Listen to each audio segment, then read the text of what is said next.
Bonjour à tous, chers abonnés de ma page YouTube, Canal Augustin Info. Une fois de plus, soyez les bienvenus.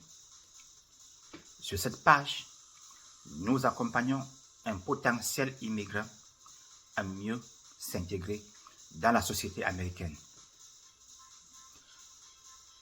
Pour la thématique de la journée, nous allons revenir sur un thème déjà signalé, et cela concerne la mise à jour sur les procédures d'immigration aux États-Unis. Pourquoi est-ce que nous revenons sur un tel thème? C'est juste pour la mise à jour. Parce qu'il y a de cela à peu près 6 mois, ce que nous avons eu à signaler, jusqu'à présent, certaines infos sont toujours à la une, mais il y a certaines qui ont été modifiées. C'est pour cela que nous tenons à faire un thème spécial pour cela. Donc, sans toutefois tarder, moi c'est Augustin. Pour ceux qui ne me connaissent pas encore, nous sommes ici dans le canal Augustin Info. Sur cette page, je le répète, notre objectif est de faire les descentes sur le terrain. Nous faisons les sondages, nous faisons les enquêtes et nous faisons les vidéos pour tenir informer les gens. Et ce que je dis dans mes vidéos, cela fait juste partie de mes expériences personnelles. Je peux développer un thème, vous allez encore vers un autre YouTubiste, le même thème, le plus souvent, ça n'a pas le même contenu. Ça peut arriver. Chacun a sa manière de faire son thème. Et sans toutefois tarder, au regard de la thématique, quand je parle de la mise à jour sur les procédures d'immigration, cela se fait à plusieurs niveaux. Il y a par exemple le cas des gens qui viennent avec la loterie. Il y a les gens qui viennent parfois même à pied, ils traversent les frontières. Il y a ceux qui entrent comme les visiteurs. Certains sont des touristes. Certains viennent par exemple pour une compétition sportive. Certaines viennent en tant qu'étudiants. Certaines viennent aussi en tant que réfugiés politiques. Réfugiés, oui. Il y a aussi, je ne sais pas, je peux aussi parler des cas des exilés. Il y a aussi les gens qui viennent dans le cadre du travail. Là, c'est des cas un peu plus spéciaux. Donc, ce que je vais dire sur ce thème, je vais d'abord commencer par dire que, entre-temps, au moment où je suis en train de faire ce thème, au niveau de l'immigration, les choses ne sont pas faciles. Pour toute personne ayant entrepris, par exemple, un dossier familial, ou bien une personne ayant un dossier à l'immigration, la chose la plus importante à retenir en ce moment est que le traitement des dossiers est lent. Pourquoi est-ce que le traitement des dossiers est lent? C'est parce que tout dernièrement, depuis plusieurs mois, plusieurs immigrants de l'ordre des millions ont traversé la frontière du Mexique à pied. Et chaque fois que ces gens entrent, ça fait plus de travail à l'immigration. À l'immigration, il y a un personnel. Si vous avez par exemple, je ne sais pas, 2000 dossiers, 3000 dossiers à traiter, et que les immigrants arrivant à pied viennent s'ajouter à cela, il y a aussi une autre catégorie des immigrants qui arrivent aussi par l'aéroport. Chaque fois que ces effectifs sont très gonflés, alors toute procédure d'immigration prendra plus de temps. Comme à l'heure actuelle, si là, tout dossier de recrutement familial, maintenant, si là, ça prend plus de temps que prévu. Parce que trop d'immigrants ont traversé la frontière. Bon, il est vrai que cela fait partie de la politique du pouvoir en place. Et je ne suis pas bien placé pour expliquer cela, je ne sais. Moi, je ne connais pas la politique qui est dans ça. Je préfère je préfère être beaucoup réservé à un tel niveau. Donc, la question là n'est pas à mon niveau. J'ai quand même des informations, mais je ne suis pas bien placé pour expliquer. Et cela ne fait pas aussi partie de la thématique de la journée. Donc, nous retenons que la procédure d'immigration en ce temps-ci là est plus lente. Si vous avez un dossier, sachez que ça ne peut pas prendre le même temps que lors des temps passés. Ça prend trop de temps même. Ça prend maintenant trop de temps. Donc c'est comme ça que cela se passe. Bon, maintenant, étape par étape, je vais commencer par prendre le cas des gens qui viennent comme les touristes. Les gens qui viennent comme touristes, aussi comme, en fait, je vais dire les visiteurs, s'il vous plaît, quand vous avez un dossier dans n'importe quelle ambassade américaine, s'il vous plaît, pour que ça passe, vous mettez en tête qu'il y a trop de candidats. Et le consul, l'officier consulaire ne donne le visa rien qu'à un candidat auquel le dossier est propre. Qu'est-ce que je parle de propre? C'est-à-dire qu'un dossier avec beaucoup de justifications. Parce que quand vous partez dans le site de l'immigration, pour une catégorie de visas bien précis, vous voyez les recommandations, vous voyez ce qu'il faut. Ils appellent ça en anglais requirement. Quand vous faites ça, c'est bon. Mais tout le monde fait cela.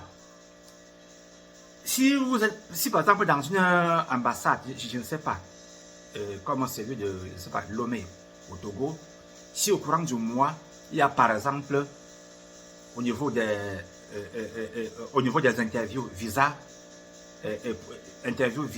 touristes, visiteurs, si par exemple il y a, je ne sais pas, peut-être 300 candidats en un mois, je suppose un peu, on ne donne pas les visas à tout le monde. Il y a un certain nombre de visas qui est alloué pour le Togo. Si votre dossier est propre, vous aurez votre visa. Si le dossier est flou, vous n'aurez pas de visa. Quand vous avez ce genre de dossier, s'il vous plaît, allez vers les gens qui sont habitués à traiter ce genre de dossier pour que vous soyez sur les rails. Inutile de dire que j'ai fait mon dossier, j'ai rempli les critères, ne m'a pas donné le visa. Non, c'est pas comme ça que ça se passe. Allez vers les gens qui travaillent vers ça. Par exemple, si vous avez un dossier d'immigration, visa touriste, visa visiteur, j'anticipe aussi, visa étudiant. Par exemple, vous pouvez nous contacter ici à Canal Augustin Info. Il y a l'adresse email à utiliser. Bon, il y a aussi un numéro WhatsApp. Pour certaines raisons, je ne mets pas cela online. Donc, dans le cadre des visiteurs et des touristes, s'il vous plaît, sachez que pour avoir le visa, la chose la plus importante est de prouver que vous avez un lien d'attache avec votre pays. Si vous ne parvenez pas à prouver cela, l'officier consulaire ne peut pas vous donner le visa. C'est ça que je tenais à dire sur cette partie. S'il vous plaît, pour ceux qui sont des visiteurs, rappelez-vous, n'oubliez pas que sur votre dossier, vous ayez la lettre d'invitation. Si vous êtes par exemple un touriste, vous n'avez pas besoin de la lettre d'invitation. Juste la réservation de l'hôtel et la réservation d'hôtel avec votre billet d'avion, aller et retour. Et vous faites un schéma de votre itinéraire aux États-Unis avec prévoir retour. C'est un peu ça là. Bon, maintenant, j'entame la deuxième partie de notre thématique. C'est pour ceux qui veulent voyager en tant qu'étudiant. S'il vous plaît, pour le cas étudiant, c'est très simple. C'est très simple. Premièrement, s'il vous plaît, il faut d'abord avoir les bonnes notes. Si vous, les bonnes notes au baccalauréat ou bien au niveau de la licence ou bien au niveau de votre master. Il faut avoir les bonnes notes. À côté maintenant des bonnes notes, s'il vous plaît, il faut savoir que l'anglais est capital. Ce sera un critère de disqualification. Et puis aussi, il faut prouver que vous avez la possibilité de payer les études dans les universités américaines. Donc, à un tel niveau, il faut commencer par montrer la source de votre argent. L'officier consulaire, pour le cadre d'un visa d'étudiant, doit voir la preuve que l'étudiant a les moyens pour payer les études à l'université américaine. Donc, on veut voir la source de votre financement. Et pour la suite aussi, je continue aussi à dire que, par exemple, pour le cas des gens qui viennent à pied, les gens qui traversent la frontière, ce n'est pas facile. Ça, c'est des cas très risquants. Il y en a qui parviennent à entrer. Il y a des cas que ça ne donne pas. Si vous parvenez à entrer, il faut savoir que ce ne sera pas facile. Vous devez montrer, vous devez prouver pourquoi vous entrez aux États-Unis. Il faut prouver que vous quittez votre pays pour telle cause. Cela doit être documenté. Ceux qui réussissent, parce qu'il faut 2 niveaux. La première étape, c'est de chercher à avoir d'abord un permis de travail. Ils appellent ça en anglais le working permit. Quand vous soumettez votre dossier, en principe, après pratiquement 180 jours, on va vous donner le working permit. Mais ce working permit, ça ne veut pas dire que vous avez les mêmes avantages que quelqu'un qui est né aux États-Unis ou bien quelqu'un qui vient avec la green card. Non. Vous avez votre working permit, vous entrez à pied, vous êtes aux États-Unis, s'il vous plaît. Vous faites votre interview à l'immigration devant un officier. Si vous ne pouvez pas, si vous ne parvenez pas à prouver ce qui est documenté dans votre dossier, vous n'aurez pas de green card. Ceux qui entrent à pied, très peu ont la green card. La plupart ont le working permit pour aller travailler. Certains ont le working permit, ils font 3 ans, 4 ans, 5 ans, 15 ans, 20 ans, 25 ans. Ils n'ont pas de green card. Ça veut dire que pendant tout ce temps, même s'il y a n'importe quoi dans votre pays, vous ne pouvez pas sortir. Si vous sortez, vous ne rentrez plus. Donc, à bon entendeur, salut. Ceux qui entrent à pied, retenez bien ceci. Maintenant, un autre cas que je vais aussi signaler pour ceux qui entrent à pied. Quand vous entrez à pied, pendant que votre procédure est à la une, si devant l'officier de l'immigration, si on constate que depuis le jour que vous entrez, vous avez eu à faire une faute, par exemple un crime, trafic de drogue, je ne sais pas, vous avez peut-être violenté une personne, vous avez bagarré, des trucs pareils, vous ne pouvez plus avoir le papier. Dans beaucoup de cas, quand vous faites votre interview, on constate cela, il est possible qu'on vous déporte. Maintenant, la suite aussi, pour ceux qui entrent, par exemple, en tant que les réfugiés, les exilés politiques, votre dossier doit exactement aussi être documenté. Là, vous avez besoin de voir un avocat d'immigration. Immigration lawyer, c'est comme ça qu'eux ils appellent en anglais. Il faut une documentation qui va pousser l'officier consulaire à accepter votre statut. Bon, maintenant, pour ceux qui entrent dans le cadre du travail, ça c'est un niveau un peu plus supérieur. Vous pouvez par exemple être un grand médecin dans votre pays, un grand ingénieur, vous faites un travail de grande qualification, par exemple, le cas d'un enseignant, surtout les enseignants universitaires, vous devez faire quoi? Il faut, avant d'introduire votre dossier, vous allez dans le site de l'immigration pour avoir l'idée de la dernière mise à jour des conditions à remplir. C'est quand vous voyez cela que vous voyez si vous pouvez entamer votre dossier. Également, pour ceux qui entrent dans le cadre de la Green Card, j'ai parlé au départ, au niveau de la thématique, de la mise à jour des procédures d'immigration. Pour le candidat de la Green Card, s'il vous plaît, ce n'est pas facile aussi. Pour la dernière édition de la Green Card, c'était à la une. Pour ceux qui avaient joué à la loterie, ils avaient présélectionné près de 143 000 candidats. Sur ces 143 000 candidats, il n'y aura les visas qu'à 55 000 candidats. Donc, être présélectionné ne veut pas dire que vous auriez le visa.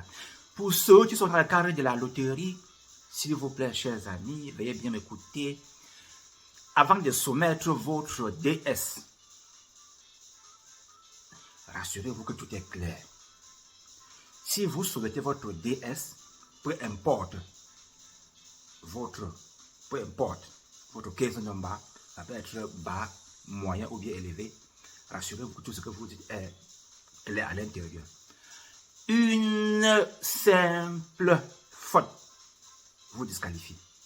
Avec une petite simple faute, il est possible que vous n'aurez même pas votre seconde lettre. On peut même vous donner votre seconde lettre, vous ne participez même pas à l'interview. Rassurez-vous que votre dossier médical est clair. Quand vous partez à l'interview, parlez de la vérité. Faites-vous accompagner. Rien que les candidats avec un bon background check auront le visa Green Card. C'est ça. Maintenant, j'ai signalé tout ce qu'il fallait sur la thématique de la journée. S'il vous plaît, ce que je vais signaler de spécial est que quand vous avez un dossier dans le cadre de l'immigration aux États-Unis, rassurez-vous que tout est clair. Il faut faire à ce que votre background soit bon. Faites-vous accompagner. Inutile de vous hasarder. J'ai vu dernièrement, quelqu'un m'a appelé, il a fait la loterie, il était présélectionné, et puis il a rempli la DS. Il n'était pas bon en anglais. Qu'est-ce qu'ils ont fait? J'ai dit, comment est-ce que vous avez rempli la DS? Il m'a fait savoir qu'ils ont utilisé un traducteur online pour traduire. Erreur très grave. Erreur très grave. Il ne faut jamais faire ça. Allez vers les gens qui sont habitués à traiter ce genre de dossier. Puisque même moi-même, je suis aux États-Unis depuis longtemps. Il y a même des documents, il y a même des choses auxquelles moi-même quand je lis, parfois même, je fais aussi recours à un dictionnaire pour bien comprendre la signification d'un mot. Mais si quelqu'un qui est francophone et qui ne comprend rien, pratiquement rien en anglais, il se met à utiliser un outil de traduction pour un dossier d'immigration. Non, ça ne fonctionne pas. Il ne faut jamais faire cela. S'il vous plaît, quand vous allez à l'interview dans une ambassade américaine, s'il vous plaît, évitez d'être en position PA. Évitez le mensonge. Sachez que quand vous arrivez, l'une des premières choses à faire, on prend vos empreintes. Parce qu'un jour, vous pouvez encore revenir. Cette empreinte, c'est comme une cérémonie que vous faites. Après un temps, vous revenez encore. Et il faut éviter le mensonge, s'il vous plaît. Évitez de mentir pour un dossier d'immigration. Bon, s'il vous plaît, ça c'est ce que je tenais à signaler pour le cadre de cet important thème, mise à jour sur la procédure d'immigration aux États-Unis. S'il vous plaît, si vous trouvez que cette vidéo est importante, veuillez liker, partager à vos proches, faire des commentaires. Et je compte beaucoup sur les commentaires. Ce sont ces commentaires qui nous permettent de savoir si le travail évolue ou bien. Maintenant, pour le bonus du thème de la journée, depuis le début de l'année, ce que je vais dire est que si vous avez un dossier d'immigration, vous pouvez directement nous contacter sur cette page. Il y a, au niveau de YouTube, par exemple, il y a un email adresse. Le numéro WhatsApp, je ne le mets pas online. Donc, pour un dossier d'immigration, si vous voulez que ce soit bien traité avec le respect des normes, vous pouvez nous contacter. Bon, s'il vous plaît, la thématique de la journée est traitée. Portez-vous bien, chers abonnés. Je vous aime bien et à la prochaine. Ciao.